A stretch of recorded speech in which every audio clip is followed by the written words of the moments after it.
కార్తీక మాసంలో అత్యంత ప్రత్యేకమైన రోజు కార్తీక పౌర్ణమి. కృత్తికా నక్షత్ర ప్రాధాన్యం ఉన్న ఈ కార్తీక మాసం అగ్ని ఆరాధనకు ప్రధానమైనది. కృత్తిక అంటే అగ్ని అని అర్థం. ఆ అగ్నిని యజ్ఞం ద్వారా ఆరాధిస్తాం. ఏ దేవతకైనా హవ్యాలు అగ్ని ద్వారానే సమర్పిస్తాం. ఆ అగ్నికి సూక్ష్మ రూపమే దీపం. దీపం మనలోని అహంకారాన్ని పారద్రోలుతుంది. అందుకే తమసోమ జ్యోతిర్గమయ అని అంటారు.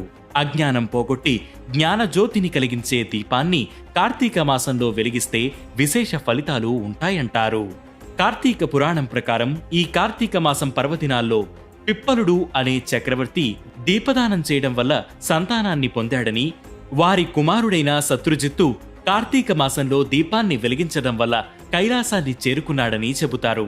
అందుకే కార్తీక మాసం మొత్తం 2 సంధ్యల్లోనూ దీపారాధన చేస్తుంటారు. అయితే ఇందులో సాయంకాలం సంధ్యాదీపం మరింత ప్రత్యేకమైనది. సాయంత్ర సమయాల్లో శివాలయంలో కాని వైష్ణవాలయంలో కాని దీపాన్ని వెలిగిస్తే మంచిదంటారు.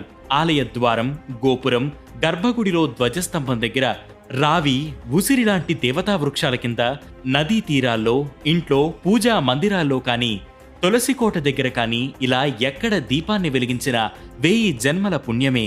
కార్తీక మాసమనే కాదు, ప్రతిరోజు దీపారాధన చేయడం తప్పనిసరి అంటుంది శాస్త్రం. అలా నిత్య దీపారాధన కుదరకపోతే కార్తీక మాసం మొత్తమైనా, అది కుదరకపోతే కార్తీక సోమవారాలు, ఏకాదశి, ద్వాదశి, చతుర్దశి, పౌర్ణమి లాంటి తిథుల్లోనైనా దీపాలను వెలిగించమని పురాణాలు చెబుతున్నాయి. ఇది కూడా సాధ్యం కాని వారు కనీసం కార్తీక పౌర్ణమి రోజైన 365 ఒత్తులున్న దీపాన్ని వెలిగిస్తే సంవత్సరం పొడవునా దీపాలు వెలిగించినంత పుణ్యం ప్రాప్తిస్తుందని చెబుతారు. అందుకే కార్తీక పౌర్ణమి రోజు 365 ఒత్తులతో దీపాన్ని వెలిగిస్తారు.